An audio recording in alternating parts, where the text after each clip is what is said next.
Bismillahirrahmanirrahim.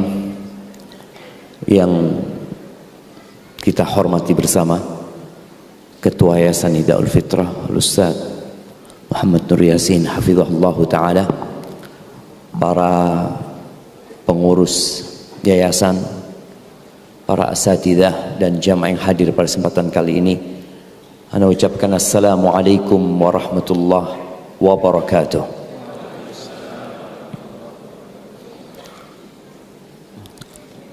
Jamaah rahimakumullah,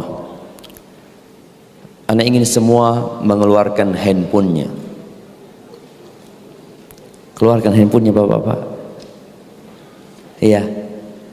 Kemudian dibuka aplikasi Qur'annya, Qur'an terjemahannya, dan buka surat Fatir. Surat Fatir.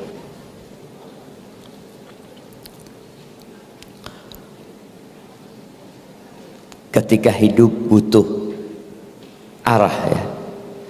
Tatkala seorang harus menentukan arahnya, maka kita tahu Allah telah menurunkan Al-Quranul Azim. Tapi kalau semua sudah membuka, anak akan baca ayat 1 sampai ayat 6.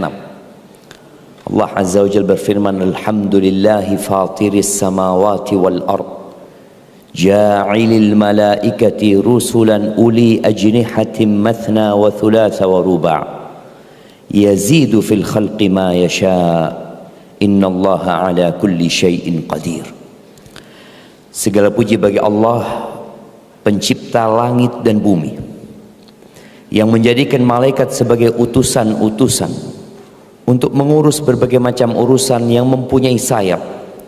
Masing-masing ada yang 2, 3, dan 4. Allah menambahkan pada ciptaannya apa yang Dia kehendaki. Sungguh Allah Maha Kuasa atas segala sesuatu. Ma yaftahillahu lin-nasi min rahmatin fala mumsika laha wa ma yumsik fala mursila lahu min ba'dih wa huwal azizul hakim. Apa saja di antara rahmat Allah yang dianugerahkan kepada manusia, maka tidak ada yang dapat menahannya, dan apa saja yang ditahannya, maka tidak ada yang sanggup untuk melepaskannya setelah itu. Dan Dialah yang Maha Perkasa, Maha Bijaksana. Ya ayyuhan nasu dzkuru ni'matallahi 'alaikum hal min khaliqin ghairullahi yarzuqukum minas sama'i wal ard la ilaha illahu fa anna tu'fakun. Wahai manusia, ingatlah akan nikmat Allah kepadamu. Adakah pencipta selain Allah yang dapat memberikan rezeki kepadamu dari langit dan bumi? Tidak ada Tuhan selain Dia, maka mengapa kamu berpaling dari ketauhidannya? Wa in yukadzibuka faqad kudzibat rusulun min qablik wa ilallahi turja'ul umur. Dan jika mereka mendustakan engkau setelah engkau beri peringatan, maka sungguh rasul-rasul sebelum engkau telah didustakan pula, dan hanya kepada Allah segala urusan dikembalikan. Ya ayyuhan nas, inna wa'dallahi haqq fala taghurrannakumul hayatud dunya wala yaghurrannakum billahil gharur. Wahai manusia, sungguh janji Allah itu benar, maka janganlah kehidupan dunia memperdayakan kamu, dan janganlah setan yang pandai menipu memperdayakan kamu tentang Allah. Innasyaitana lakum adu fattakhidhuhu aduwa innama yad'u hizbahu liyakunu min ashabis sa'ir. Sungguh setan itu musuh bagimu, maka perlakukanlah ia sebagai musuh, karena sesungguhnya setan itu hanya mengajak golongannya agar menjadi penghuni neraka yang menyala-nyala.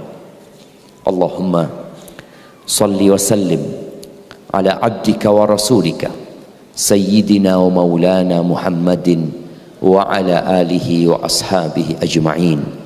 Amma ba'd. Jamaah rahimakumullah, Kita semua akan meninggalkan dunia ini. Dan kita tahu rumah yang kita tempatin dulu milik orang lain. Kemudian kita membangunnya atau kita mewarisinya, dan suatu saat akan digantikan oleh orang yang berbeda. Kemana kita akan pergi? Itulah yang menjadi tema kita hari ini. Kita melihat sebuah fenomena, ada banyak orang yang berhenti di tengah jalan. Dia nggak tahu mau kemana. Bingung, tidak jelas alamat yang dituju. Kadang-kala dia bertanya tapi salah bertanya, sehingga dia pun disesatkan dan tidak pernah sampai ke tempat tujuannya. Atau kalaupun sampai, dia harus muter-muter terlebih dahulu, lelah, capek. Ahibati fillah, terkadang kita sudah menentukan arah, tapi jalan kita kurang cepat, sehingga matahari hendak tenggelam. Dan ada jalan-jalan yang kalau kita melewatinya di malam hari, ada banyak bahaya di situ. Ada begal yang menanti. Makanya kita melihat beberapa hari terakhir ini ada public figure yang menanggalkan jilbabnya. Ada juga yang berpindah agama. Kenapa itu terjadi?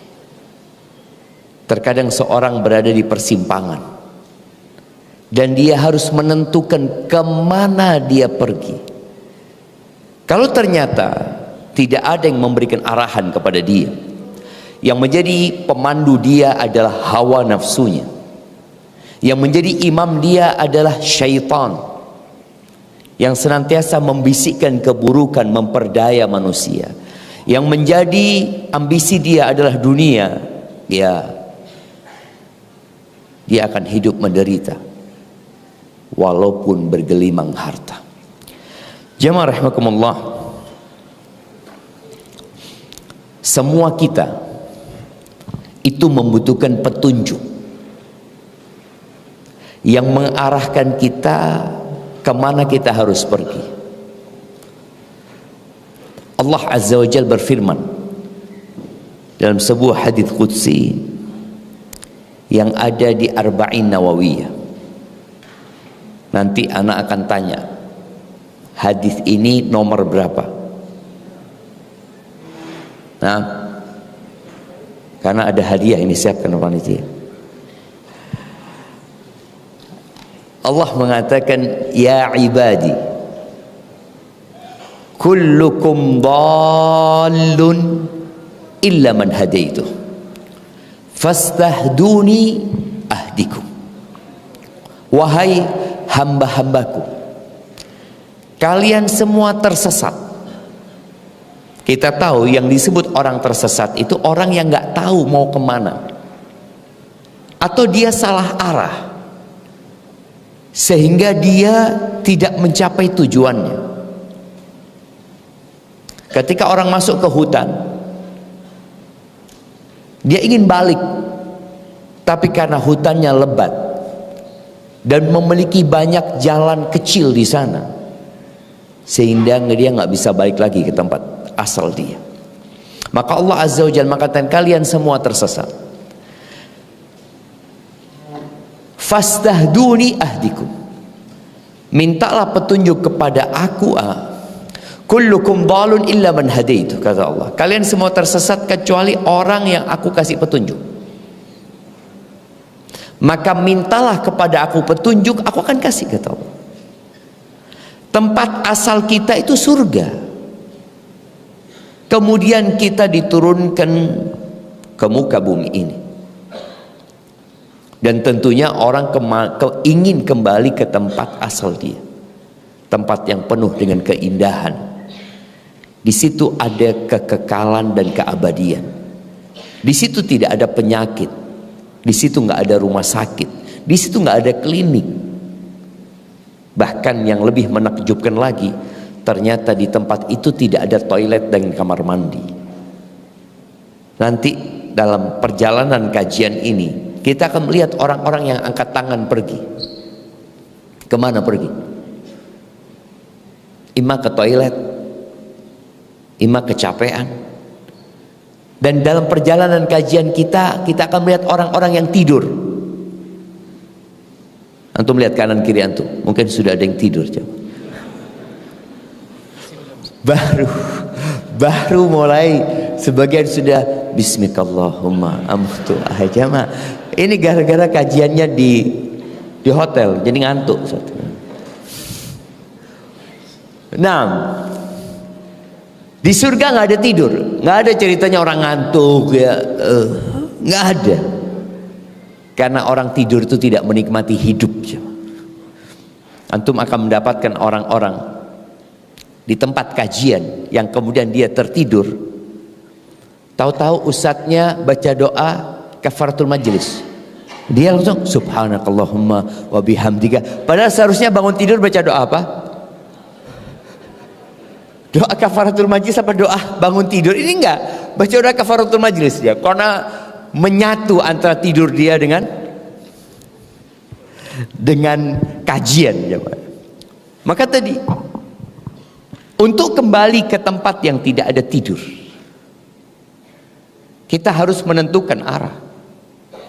Dan dalam menentukan arah itu ya kita butuh petunjuk. Kenapa tiap hari kita nggak pernah berhenti mengatakan ihdinas siratal mustaqim? Padahal kemarin udah baca, 2 hari sebelumnya udah baca, tahun lalu juga baca, 10 tahun yang lalu kita juga baca ihdinas siratal mustaqim, dan kita tidak pernah meninggalkannya. Karena kita butuh petunjuk arah tadi, kita mau kemana gitu. Ada 4 begal yang menyebabkan antum kehilangan arah. Siapa yang mau nyebutkan? Oke, Anda sebutkan sekarang, nanti akan jadi pertanyaan. Begal yang pertama adalah dunia. Yang tadi kita baca ayatnya. Di ayat kelima dari surat Fatir, Allah mengatakan fala taghurrannakumul hayatud dunya. Jangan kalian terpedaya dengan kehidupan dunia. Begal yang kedua di ayat yang sama, syaitan. Wala yaghurrannakum billahil gharur. Jangan mau diperdaya sama tukang tipu. Tukang tipu ini yang membuat ayah kita diturunkan dari surga dengan bahasa-bahasa yang indah, dengan janji-janji palsu yang sampai hari ini nggak berhenti. Bukan setelah Nabi Adam digodain lalu setan berhenti dan kita berhasil menghadapi setan, tetap dia terus menggodain kita. Dan ajibnya setan tuh nggak pernah tidur siang, nggak ada. Maka antum jangan jadi setan, tidurlah siang. Kata Nabi SAW, qilu fa inna syaitana la yaqil. Kalian tidur siang, sesungguhnya setan itu nggak tidur siang, dia terus menggodain manusia. Tapi begal yang ketiga yang membuat orang kehilangan arah itu adalah an-nafs, jiwa. Yang Allah Azza wa Jalla mengatakan innan nafsa la'ammaratun bisu. Sesungguhnya jiwa itu senantiasa memerintahkan kepada keburukan. Jiwa itu maunya apa sih? Santai ya. Maunya enak-enakan. Sulit untuk diajak berjuang. Maka butuh effort lebih kalau kita mau ngajak jiwa kita. Yang keempat, al-hawa. Hawa itu kemauan-kemauan, kecondongan-kecenderungan.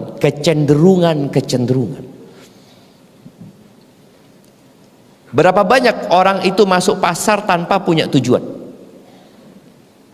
Ketika orang itu masuk pasar dengan tujuan, insya Allah selamat.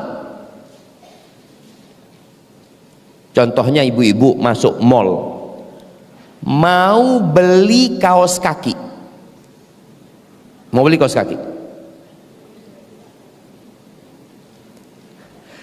Dia itu kalau tujuannya ke sana, seharusnya dia pasang kacamata kuda.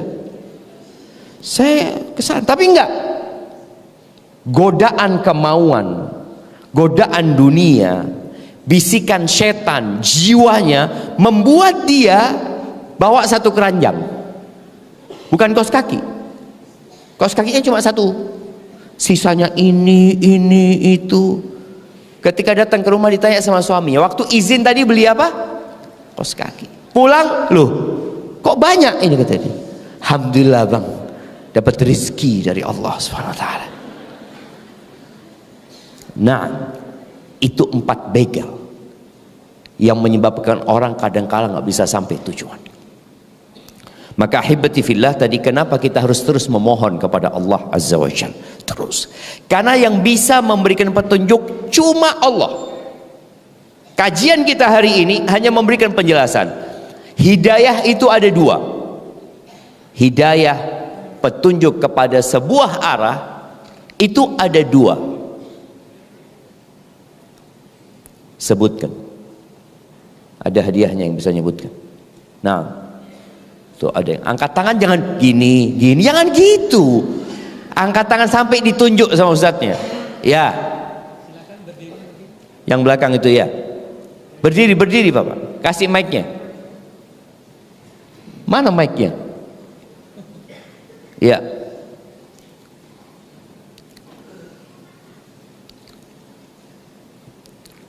Bismillah. Yang pertama hidayatu irsyad wa taufik. Hidayatul taufik yang pertama. Yang pertama.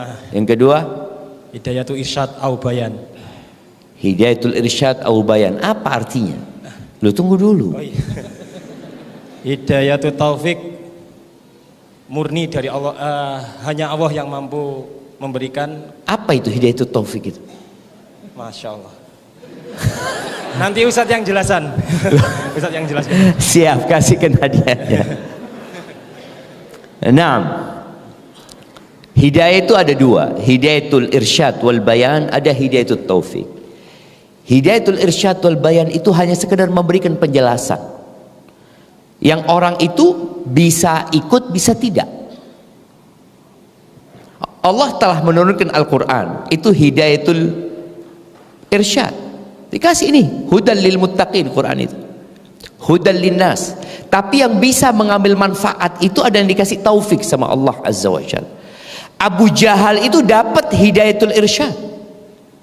Abu Lahab juga dapat. Kaum musyrikin di Mekah dapat. Fir'aun pun dapat.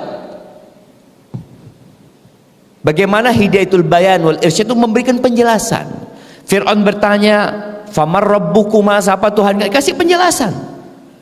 Itu hidayatul irsyad. Sebagaimana kajian kita hari ini, itu hidayatul irsyad wal bayan.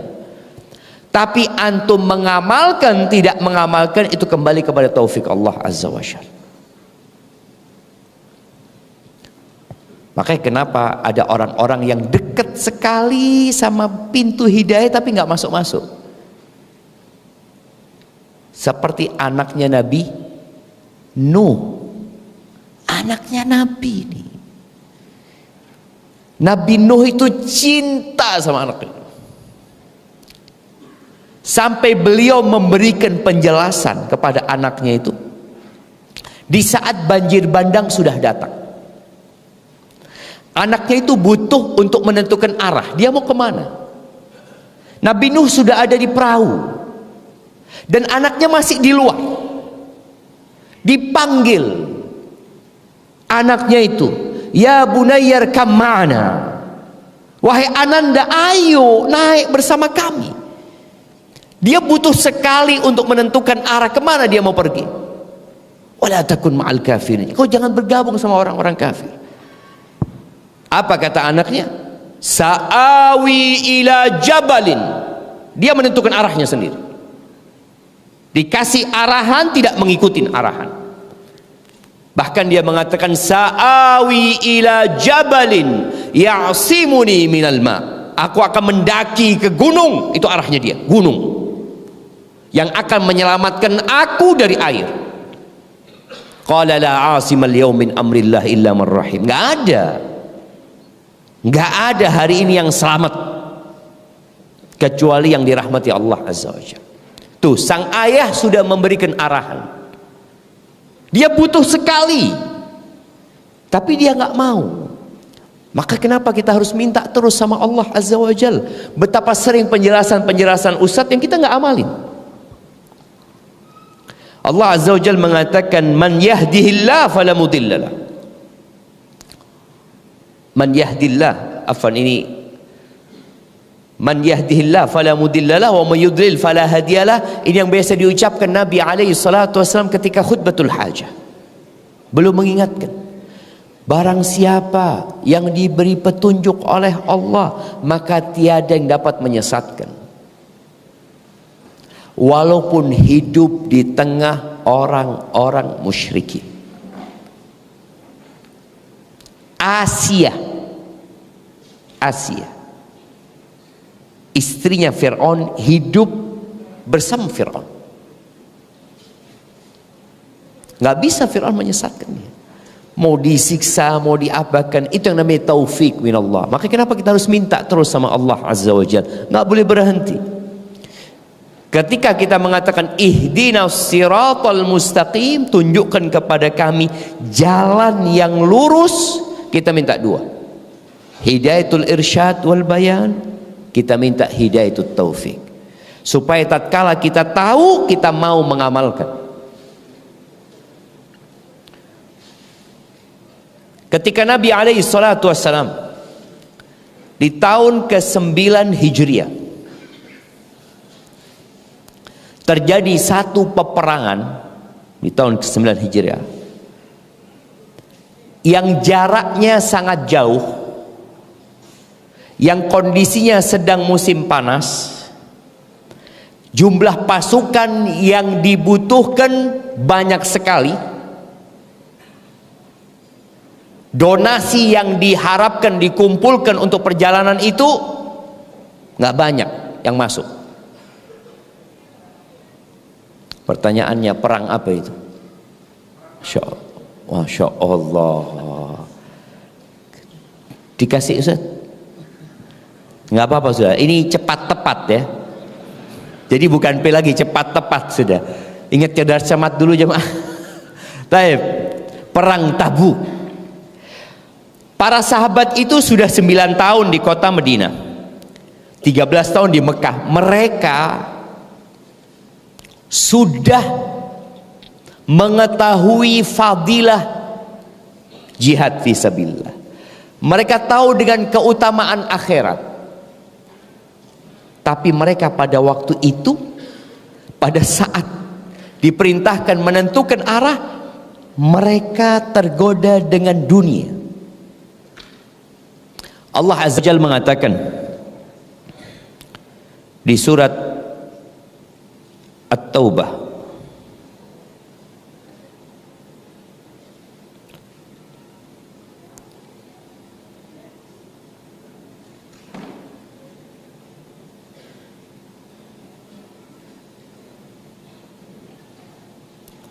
di ayat 38 jemaah.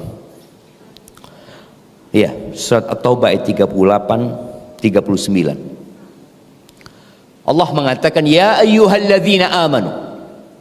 Ini panggilan buat orang-orang beriman. Wahai orang-orang yang beriman, malakum, kenapa kalian? Ada apa sama kalian? Kalian ini sudah beriman, kalian itu sudah faham, sudah ngerti bahwa dunia ini akan ditinggalkan. Kita semua tahu itu. Allah mengatakan, malakum idza qila lakum unfiru fi sabilillah itsaqaltum ilal ard. Ada apa sama kalian? Kok berubah kalian?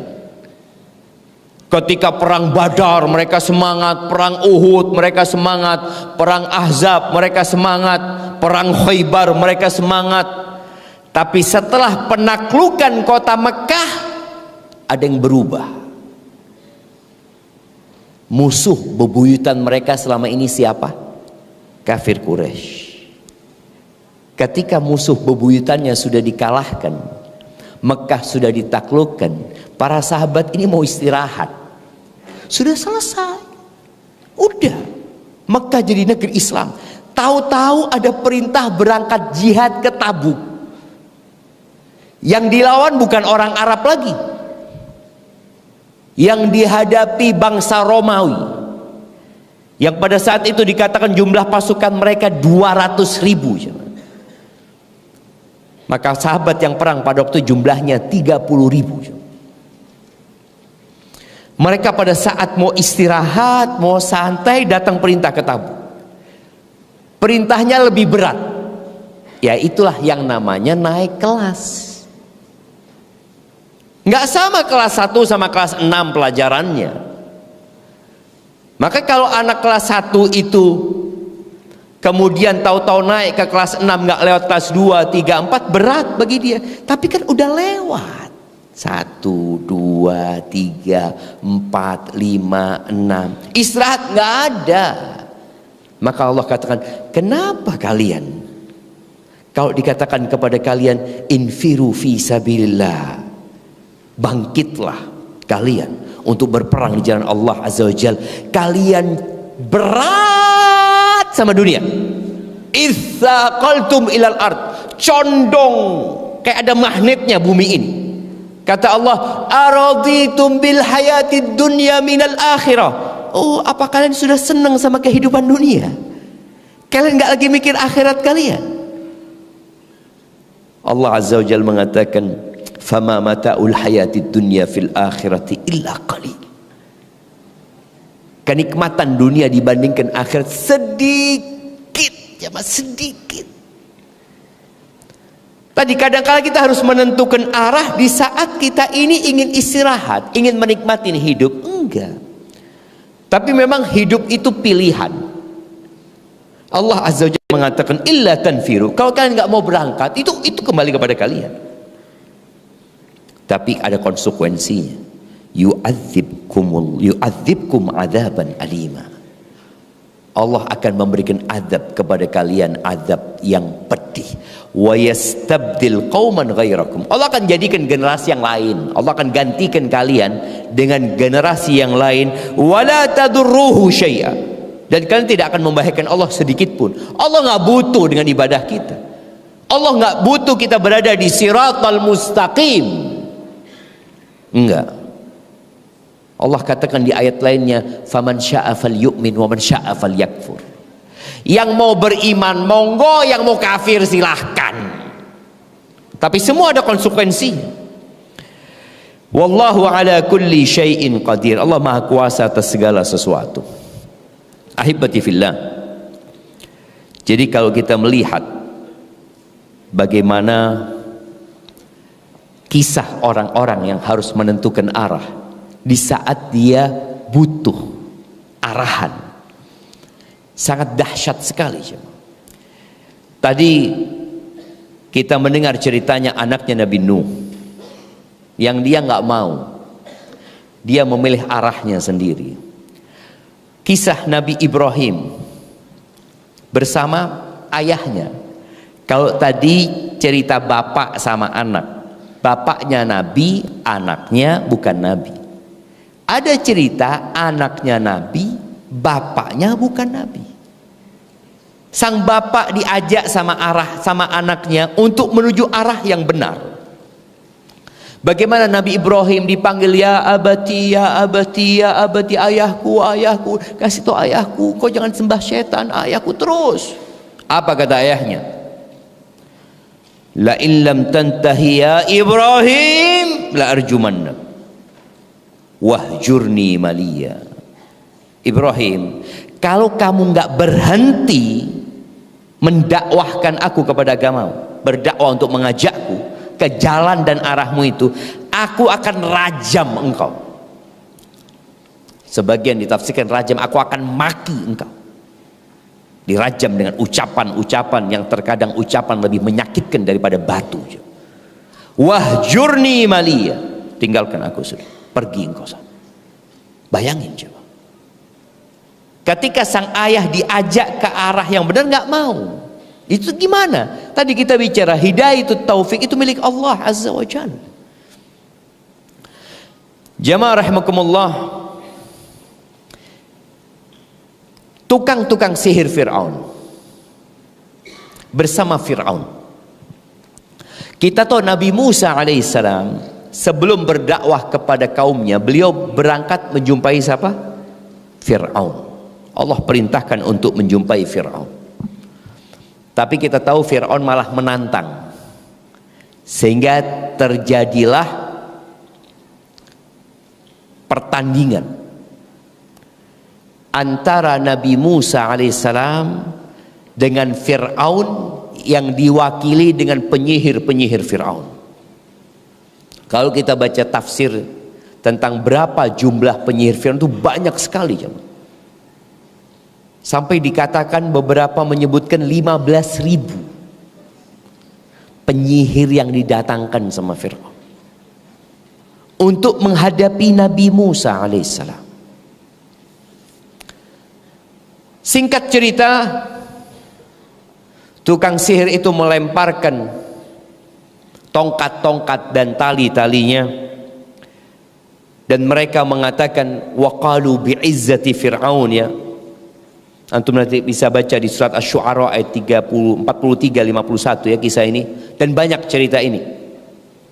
Cerita tentang Nabi Musa dan tukang sihir Fir'aun itu diulangi dengan konteks yang berbeda-beda. Orang yang menghatamkan Quran tiap bulan, dia akan melewatin cerita ini, kembali dia lewat cerita ini, supaya dia dapat petunjuk dari sana. Tukang-tukang sihir itu mengatakan waqalu bi'izzati Fir'aun inna lanahnul ghalibun. Mereka mengatakan dengan kehormatan Fir'aun, kami adalah orang-orang yang menang. Dilemparkan itu. Ketika dilemparkan, orang-orang yang melihat seakan-akan melihat ular,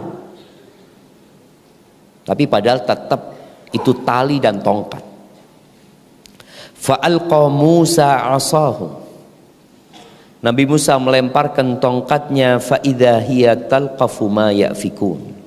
Tongkat itu melahap, menelan semua tongkatnya Nabi Musa yang jadi ular itu, jadi ular beneran. Dia melahap semua tongkat dan tali-tali itu, habis ya. Yang tersisa ularnya Nabi Musa. Apa yang terjadi dengan tukang sihir dan Fir'aun?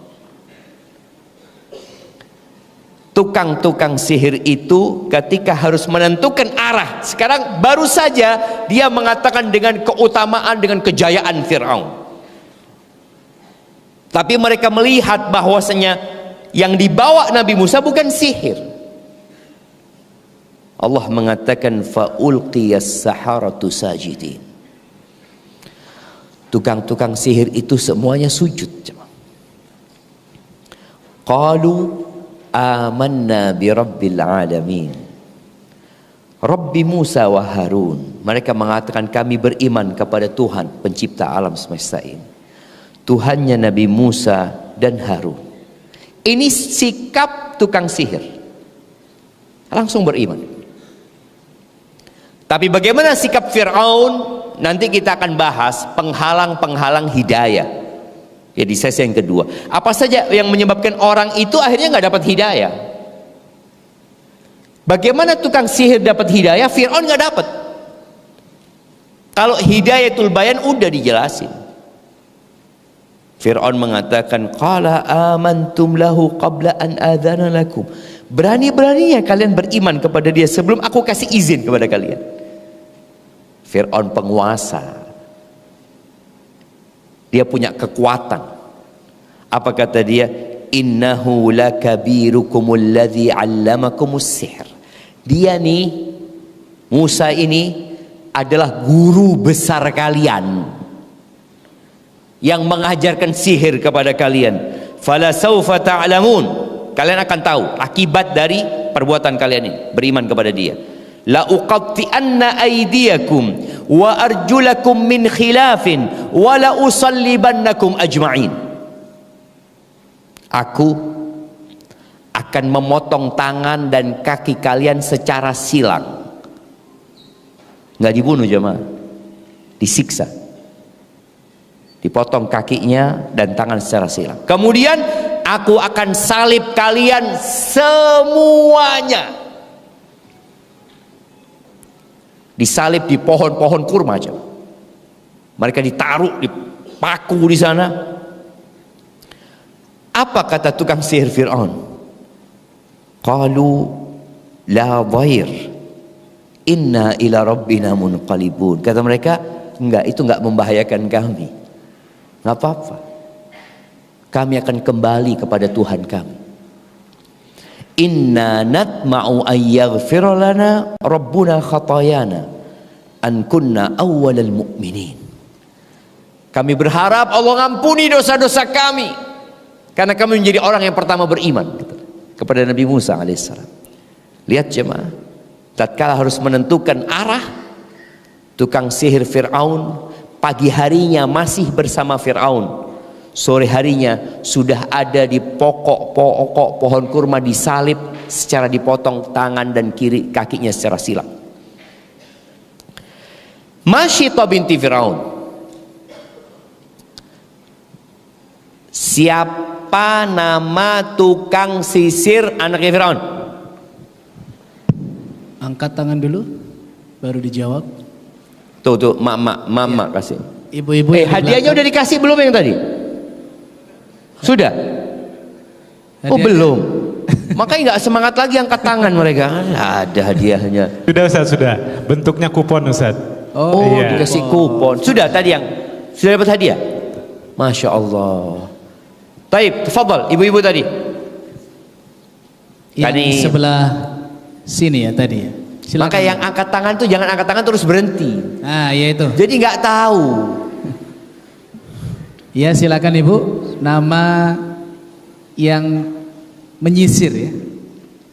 Tukang sisir Tukang putrinya Firaun. sisir. Nah. Yang mana Ustaz? Pokoknya sebelah sini Ustaz tadi. Pokoknya Masya Allah. Ini mic-nya dikasihkan gitu loh. Terserah yang pegang mic sudah.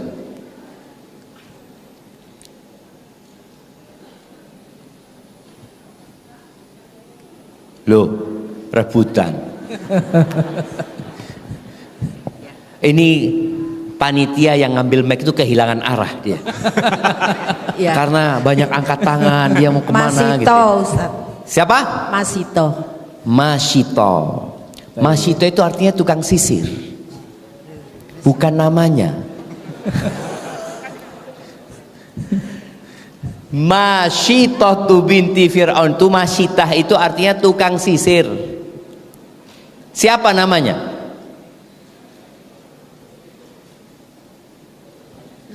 Iya, siapa namanya Bu? Ada yang angkat tangan sebelah situ.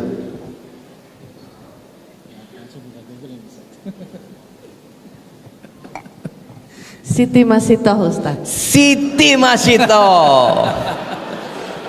Ditambahi Siti saja ini. Tambah Siti aja tetap Masyitah. Ya sama aja, cuma tambahannya Siti. Jadi namanya Aisyah, Siti Aisyah. Siti itu artinya Sayyidati, artinya yang tuanku ya. Nah, siapa namanya?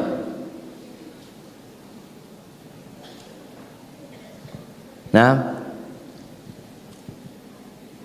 iya. Kasihkan ke yang jawab pertama hadiah tadi ya. Karena Anda juga nggak tahu namanya siapa jamaah. Iya. Jadi dia dikenal Masyitatu binti Fir'aun, tukang sisirnya putrinya Fir'aun. Tukang sisir. Namanya nggak ketahuan. Makanya ketika Nabi kita Muhammad alaihi salatu wassalam Mi'raj, beliau Isra dan Mi'raj, kemudian beliau mencium aroma yang wangi sekali. Beliau tanya kepada Jibril alaihissalam, ini aroma apa kata dia? Dikatakan ini aromanya Masyitatu binti Fir'aun dan anak-anaknya. Lalu ditanya, ceritanya apa? Kita tahu ceritanya. Terakhir Masyitah ini ketika sudah mengorbankan anaknya satu persatu dimasak, tinggal dia dan yang ada dalam buayan dia, yang ada dalam susuan. Ini sang ibu dipaksa untuk menentukan arah. Dia kesian sama anaknya. Masih bayi, masa dia harus merasakan panasnya itu api atau itu minyak? Maka di sini Allah Azza wa Jalla memberikan kekuatan. Si bayi bisa berbicara. Butuh arahan ibunya pada waktu itu. Masa sudah mengorbankan 1, 2, 3, 4 anaknya sudah selesai, kemudian kehilangan arah. Di sini Allah bantu jemaah. Sang bayi mengatakan, ya ummah, bunda, engkau berada di atas kebenaran yang bunda. Berangkatlah ke sana bunda. Ngomong itu anak jemaah. Ahibati billah, Bilal bin Rabah, kita tahu dia berada di persimpangan di saat dia harus disiksa, tapi mempertahankan keimanan dia, atau dia hidup nyaman tapi murtad dari agama Allah Azza wa Jalla. Bilal mengatakan ahadun ahad, ahadun ahad. Lalu Allah kirim Abu Bakar. Ini orang sudah capek, udah kesian gitu. Allah kirimkan Abu Bakar yang beli Bilal bin Rabah. Jadi pertolongan Allah itu datang tepat waktu. Tapi sebagian kita itu nggak sabar. Suhaib Ar-Rumi. Suhaib Ar-Rumi ini dulu dia budak di kota Mekah. Kemudian dia dibebaskan oleh majikannya Ibn Jud'an. Kemudian dia punya usaha, dia kaya raya jadinya.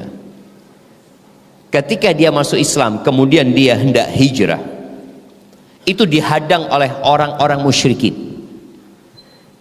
Dia ketika mau keluar kota Mekah, orang-orang musyrikin sudah mengepung dia. Lalu Suhaib mengeluarkan anak panahnya, dipasang ke busurnya.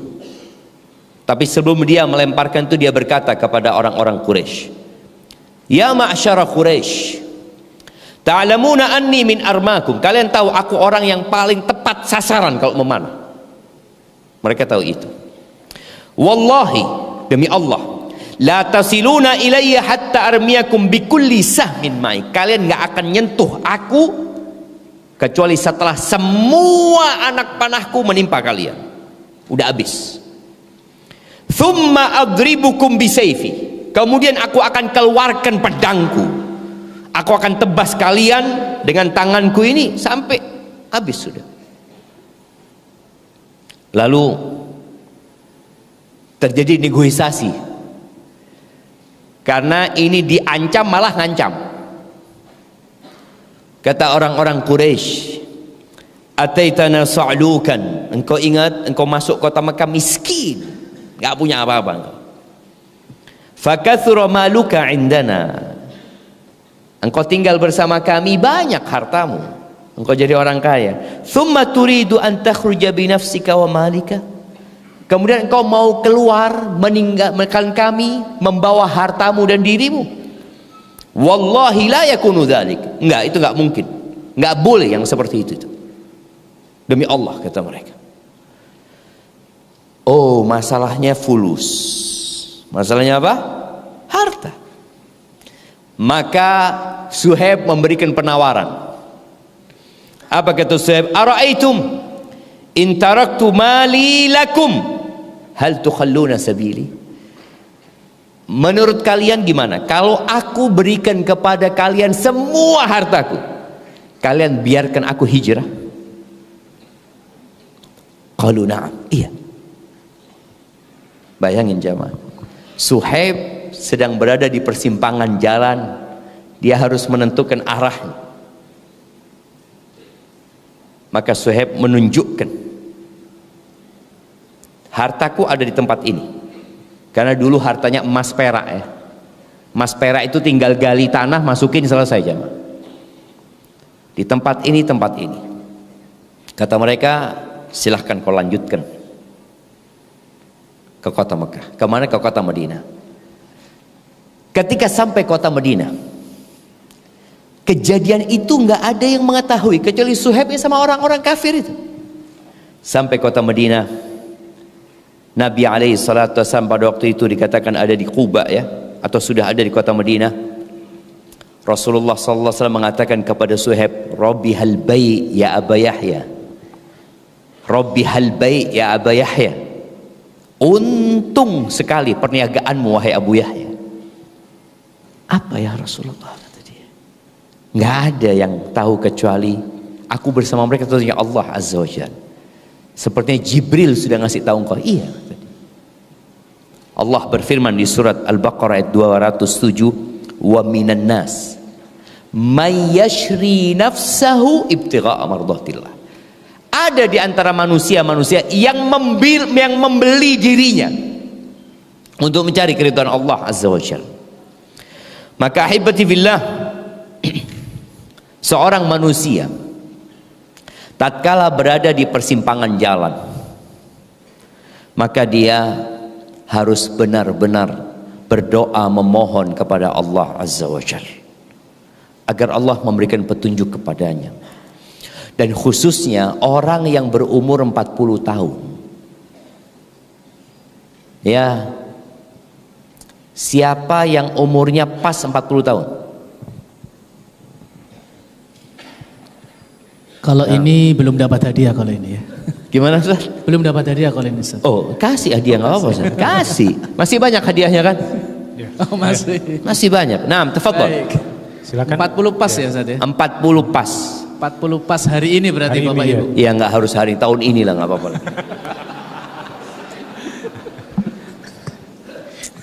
Ada kira-kira Bapak Ibu?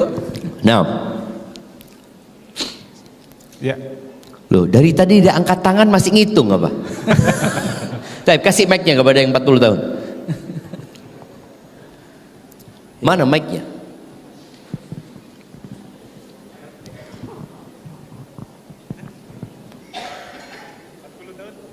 tahun? 40 tahun, 3 tahun yang lalu atau sekarang? Oh, sekarang. Oke. Silakan. Nah, kapan antum lahir? Tahun 86 Ustaz. Berapa? 86. 1986. 1986. 86. November sudah 40 tahun. Gimana? November. 86 November. Ya. Berarti sekarang 41. 39. Hah? 39. Ustaz. 39. November besok 40 Ustaz. Enggak, betul dia 40. Karena kalau hitungan hijriah antum udah kelewatan. Iya, kita tanya 40 hijriah jamaah. Dikasih hadiahnya nggak apa-apa sudah jamaah. Jazakallahu khair. Allah berfirman di surat Al-Ahqaf ayat 15. Surat Al-Ahqaf ayat 15. Apa kata Allah Azza wa Jalla? Wasainal insana biwalidayhi ihsana. Kata Allah, kami wasiatkan, kami perintahkan kepada manusia agar berbuat baik kepada kedua orang tuanya. Ingat jamaah, berbuat baik kepada orang tua ini mutlak, kita harus berbuat baik kepada orang tua, berbuat baik kepada orang tua. Orang tuanya muslim, taat kepada Allah, kita wajib. Bapak ibu kita muslim tapi ahli maksiat, tetap wajib. Bapak ibu kita kafir, tetap kita wajib berbuat baik. Bapak ibu kita kafir dan nyuruh kepada kekufuran, kita tetap wajib berbakti sama orang tua kita. Karena ada anak-anak yang ketika dia butuh arahan, dia nggak mau diarahkan. Oh iya, kita taat kepada orang tua yang soleh lah Ustaz. Apabila perintah orang tua bertentangan dengan perintah Allah Azza wa Jalla, maka kita nggak boleh taat. Jangan perintah orang tua, perintah ustadz pun nggak boleh. Tapi apapun perintah orang tua selama tidak bertentangan dengan perintah Allah Azza wa Jalla, ya nurutlah. Itu kewajiban kita berbakti kepada orang tua. Taib. Hamalathu ummuhu kurhan wa wada'athu kurhan wa hamluhu wa fisaluhu 30 syahra. Setelah Allah sebutkan ayah bunda, lalu Allah sebutkan ibu. Ibu ini memiliki 3 amalan yang tidak dilakukan oleh bapak. Nggak bisa bapak melakukan itu, walaupun sang ayah yang baik. Yang pertama, mengandung. Ibunya mengandung dalam kondisi susah payah. Bisakah bapak mengandung? Nggak bisa. Makanya bapak-bapak yang istrinya mengandung, tolong jangan dikasih beban kerja yang berlebihan. Walaupun kita melihat banyak perempuan-perempuan yang nggak mau dienakkan. Dia menuntut kesetaraan gender. Enggak, kita harus sama laki-laki. Kemarin Anda ngobrol sama anak punya sepupu dari Belanda, kata dia di Belanda nggak ada pemimpin, suami istri sama aja, semua wajib cari nafkah masing-masing, rumah semuanya ya masing-masing. Dalam Islam enggak. Ingat, ibumu mengandungmu susah payah. Ini sang suami hendaklah sadar. Yang kedua, wa wada'athu kurhan, melahirkan, dan proses melahirkan itu proses mempertaruhkan nyawa jemaah. Bapak enggak, bapak tinggal nunggu di luar. Tanya sama bidan, sudah keluar? Belum? Oke. Pegang handphone. Sudah keluar? Belum. Terakhir ngomong, Pak, ini yang bisa selamatkan cuma satu, ibunya atau anaknya. Bapak harus menentukan arah. Kira-kira siapa yang diselamatkan, bapak-bapak?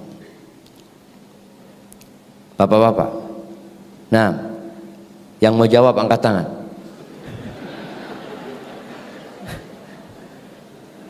Iya. Bapak-bapak, ibu apa anak? Hah? Anaknya diselamatkan. Kasih mic-nya anak-anak. Kenapa kok anaknya? Anaknya diselamatkan, ibu bisa cari lagi gitu. Golim ini bapak. Dalam agama itu ibunya yang diselamatkan. Nah, jadi ketika memang ibunya bisa mati ini, maka sang ibu yang diselamatkan. Anak boleh digugurkan ketika memang kondisinya seperti itu. Taib, proses itu. Yang ketiga, menyusui. Ada bapak-bapak yang nyusui anaknya. Bapak-bapak ini suruh gendong anak, Ustaz. 5 menit sudah, aduh kesel gegeri, Ustaz. Subhanallah, itu ibu ya, nggak capek jemaah, nggak lelah dia itu. Makanya Allah Azza wa Jalla mengingatkan manusia yang umurnya 40 tahun nih, bentar lagi nih. Allah Azza wa Jalla mengatakan, hatta idza balagha ashuddahu wa balagha 40 sana. Ketika seorang anak ini umurnya sampai masa puncak mudanya, dikatakan 33 tahun ya, penghuni surga itu, kemudian sampai ke umur 40 tahun,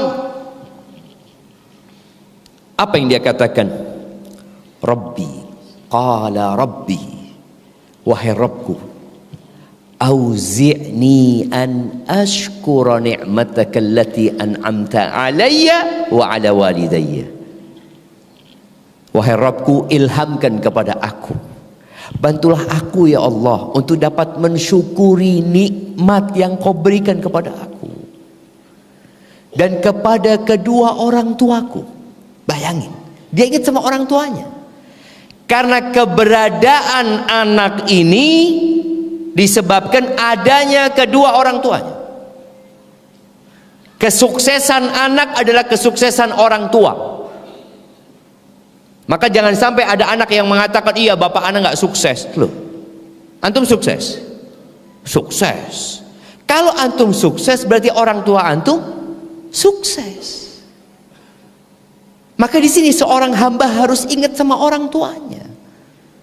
Maka di doa buat orang tua, Rabbighfirli Rabbirhamhuma kama rabbayani saghira.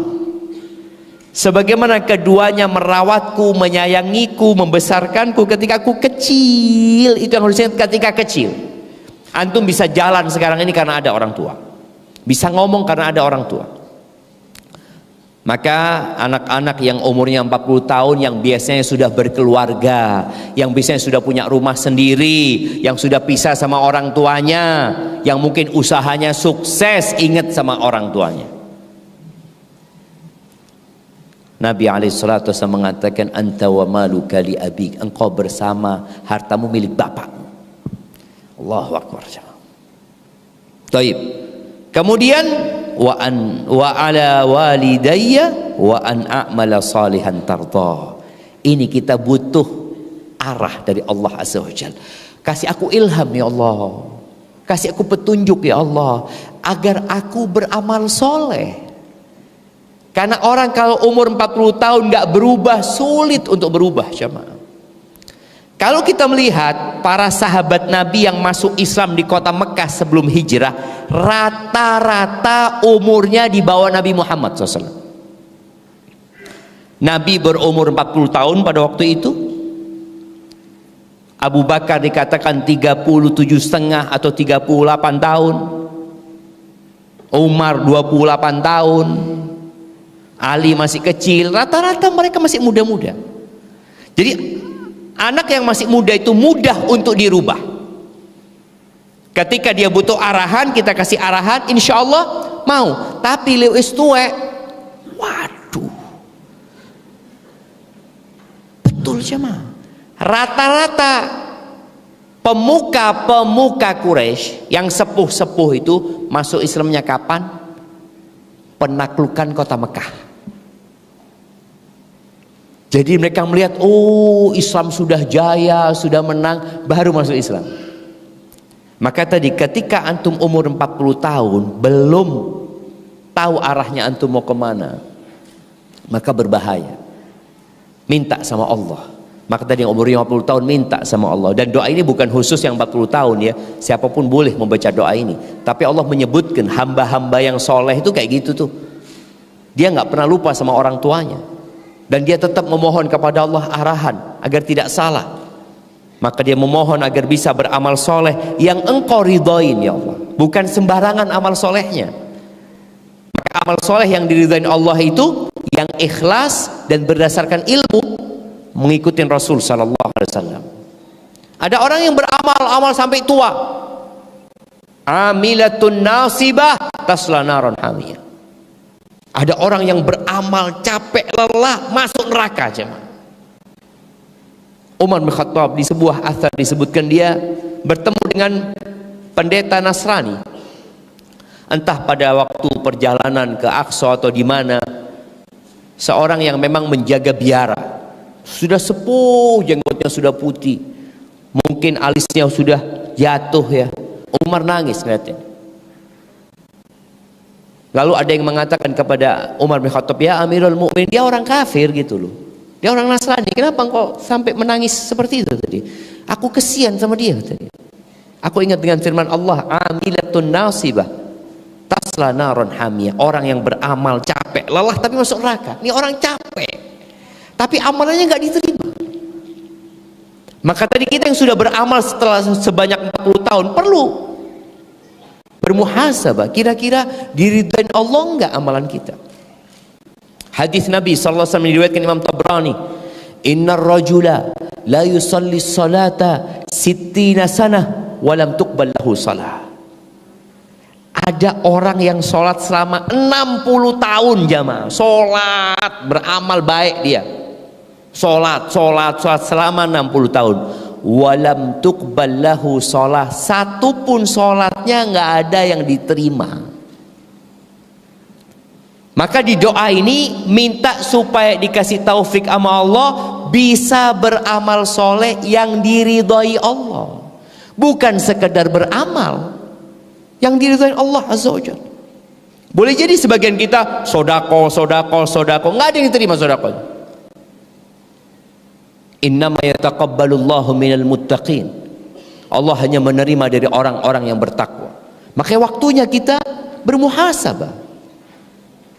Kemudian wa aslih li fi dzurriyyati. Allah, perbaiki anak keturunanku ya Allah. Aku minta kebaikan di anak keturunanku.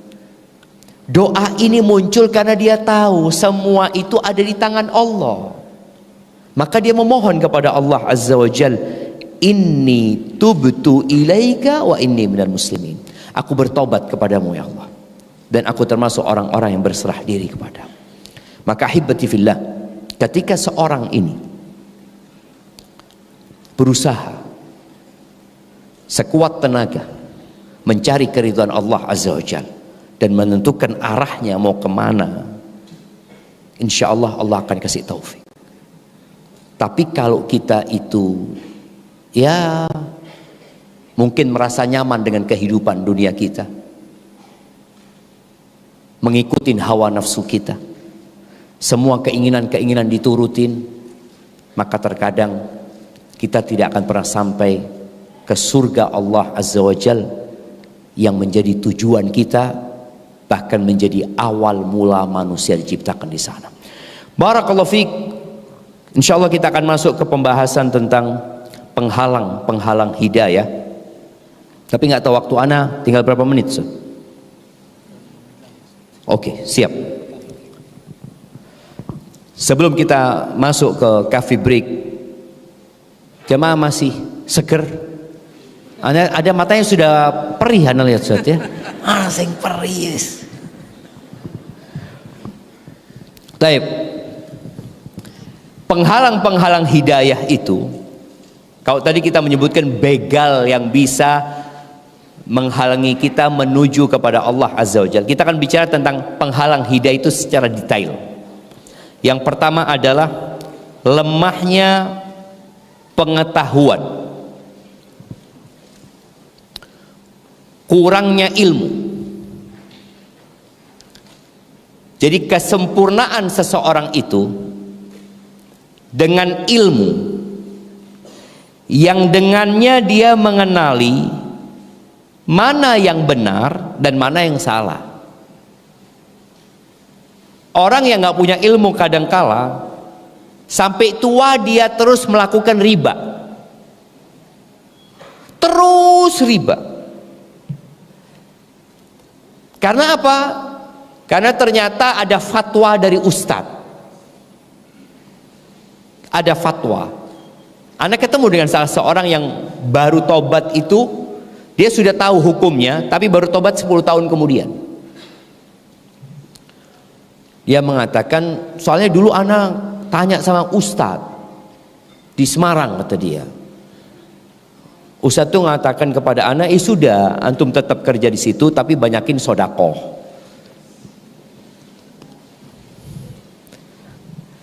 Dia pada waktu itu butuh arahan. Tapi ternyata yang memberikan arahan salah. Akhirnya ana setelah itu ya sudah, ana tetap riba, tapi ana banyakin sedekah. Padahal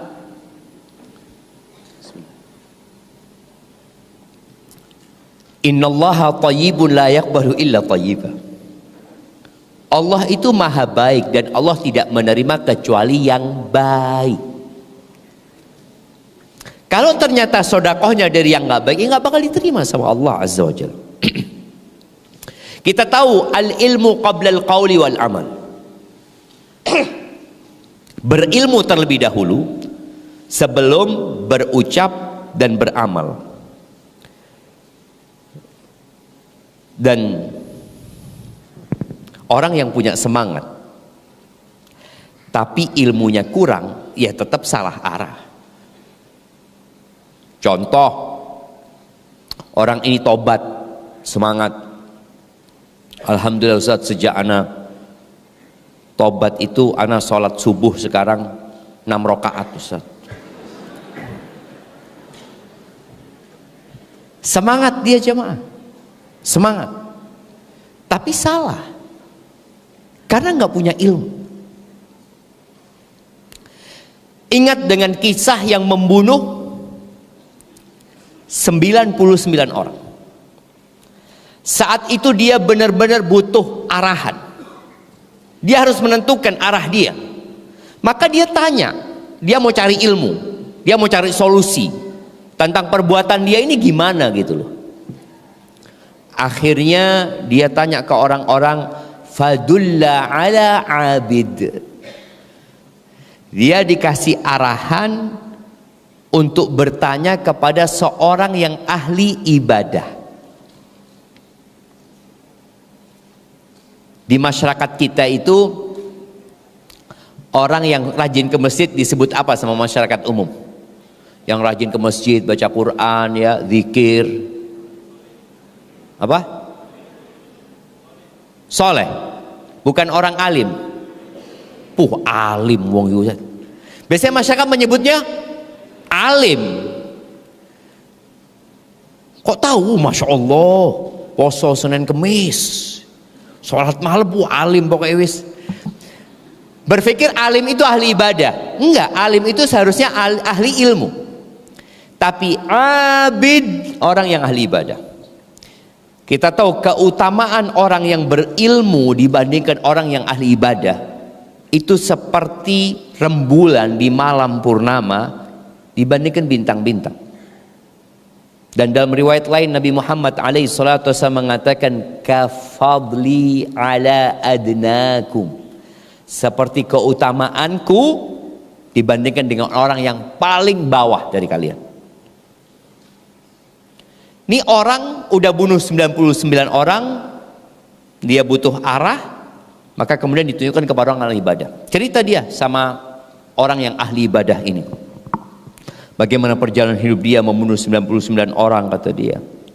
Lalu, apakah aku bisa tobat, kata dia.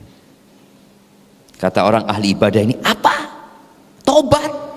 Sudah bunuh 99 orang, tidak ada tobat buat engkau, kata dia. Keluarkan pedangnya, pateni. Dibunuh jemaah. Itu gara-gara kebodohan. Dia ahli ibadah tapi nggak punya ilmu. Akhirnya mati. Tapi ternyata orang ini masih belum putus asa. Dia tanya lagi, apakah ada orang yang berilmu, kata dia.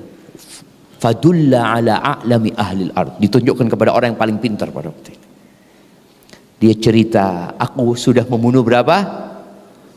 199 orang plus 1 yang ahli ibadah itu, kata dia. Apakah aku bisa bertobat? Ketika orang ini punya ilmu, dia mengatakan, apa yang menghalangimu dari tobat?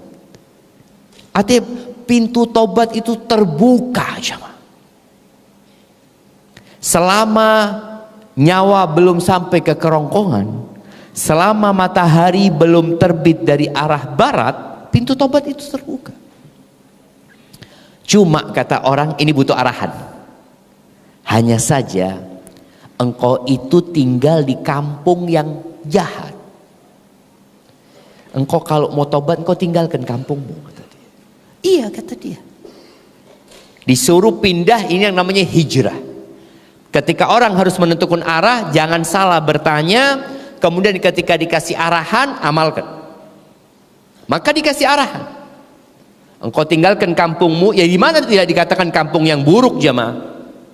Dia baru tobat sampai membunuh 99. Berarti lingkungannya tidak mendukung dia untuk jadi orang baik.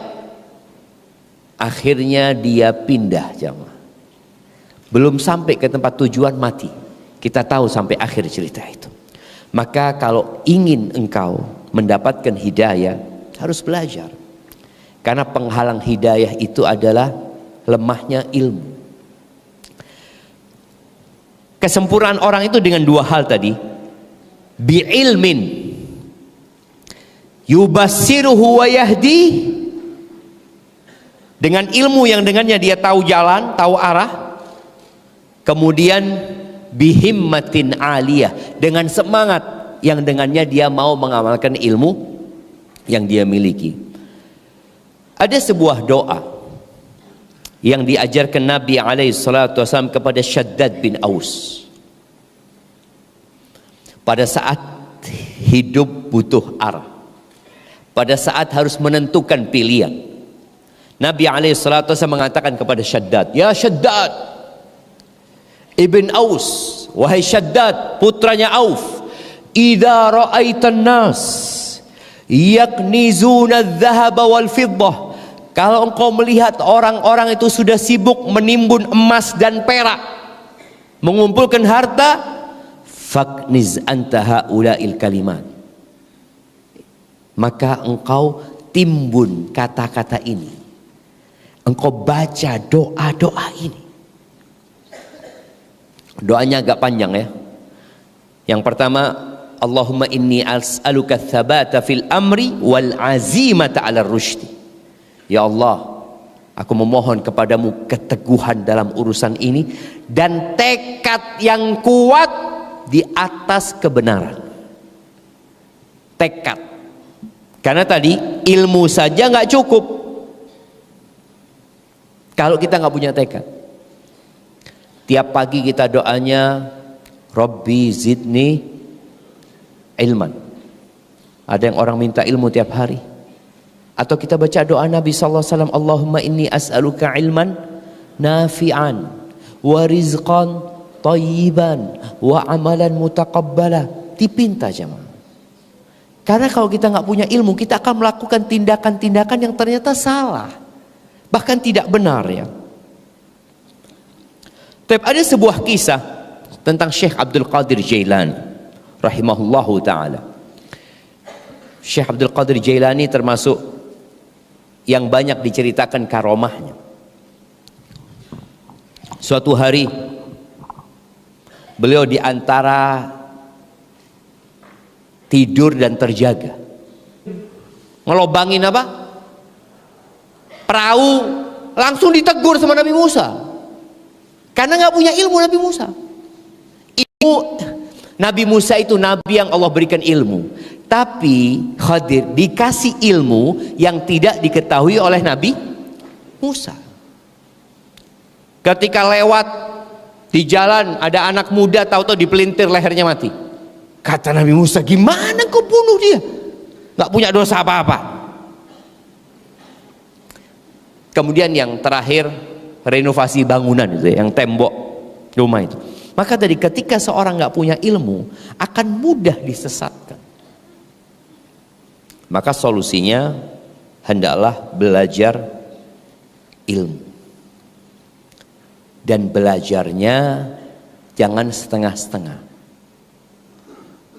Jangan lagi kalau ada waktu saya baru ngaji. Ikutilah kajian-kajian rutin. Kalau kajian ustadz luar kota itu kajian penghibur saja. Kajian yang sifatnya seperti cemeti. Orang tuh kalau dipecut semangat. Tapi semangat ini akan kalah dengan disiplin. Antum semangat terus lemes lagi jamaah. Maka antum lihat berapa banyak emak-emak yang beli treadmill kemudian jadi jemuran. Anda nggak tahu apakah memang di penjelasan treadmill ini juga tertulis ya, ini bisa buat jemuran atau apa gitu ya. Anda nggak tahu. Karena dia cuma modal semangat aja. Dan orang kalau modal semangat aja dapatnya nggak banyak. Maka antum harus punya ya konsistensi dalam menuntut ilmu. Saya mau belajar umpamanya sepekan sekali. Oh ada kajian Ustaz Muhammad Nur Yasin, kajian bahas kitab ini sudah anak hadir.